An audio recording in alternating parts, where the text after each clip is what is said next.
Salutations nature. Laissez-moi vous raconter quelque chose. Mon expérience ouestienne dans le cours de français intermédiaire 1 n'a pas été ce quoi j'ai attendu. Je me souviens très bien du premier jour. On était arrivé en classe en pensant que tout serait peut-être virtuel, plus simple, plus flexible. Mais non, la réalité était tout autre. La professeure nous a regardé et, dès le début, elle nous demandait de signer un contrat de responsabilité étudiante. Et là, j'ai compris que ce cours allait être différent. Parmi toutes les activités, il y a une que je ne m'oublierai jamais. Les activités du miroir.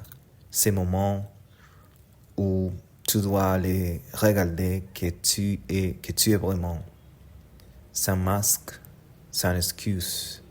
Se confronter à soi-même et ce n'est jamais facile.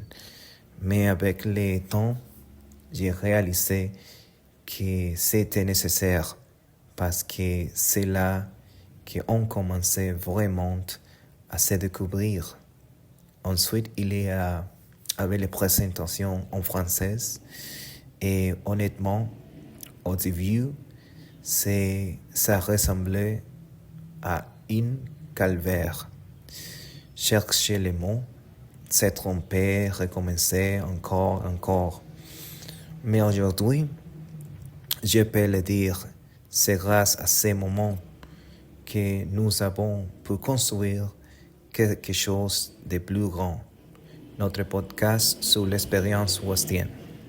Chaque cours était un défi, surtout qu'on partait au niveau élémentaire, mais défi après défi, quelque chose a changé. Parce qu'au final, tout en valait la peine. Aujourd'hui, je n'ai plus le français de la même manière. Je ne vois.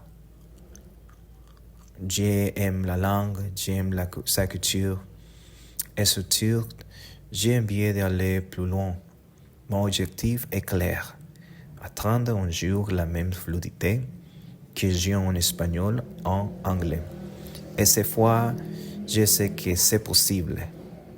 Merci d'avoir pris le temps d'écouter mon histoire. À très bientôt, Raphaël Suarez.